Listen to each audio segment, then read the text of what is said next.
So ayun nga guys, kung bumili kayo nito na phone holder, so iba-iba kasi yung pagkaano nito, pagka distansya, yung kung anong lapad. Kasi baka malapad yung cellphone nyo. O, kasi nung una sa akin, ba't ang liit nito ang cellphone ko ay ano, malapad, tapos maiksi lang to. Walang problema ito kasi pwede siyang iangat.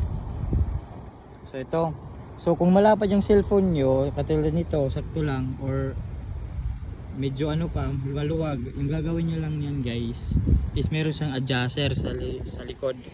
Ito yung gagawin nyo, may adjuster lang siya.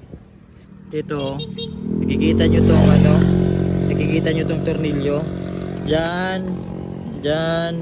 So ayun nga guys, so yun lang, i-adjust nyo lang yan, luluwagan nyo yan, apat yan, apat. I-ano nyo lang, igaganon nyo lang, i-adjust kung gaano kalapad yung phone nyo, gaganon nyo lang. Ganun lang. So sa akin, tingnan nyo yung allowance na dito ko kasi yung in-adjust. Depende sa inyo guys kung ito hindi nyo gagalawin.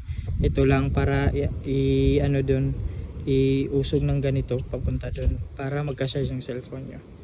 So ayun lang guys, so yun.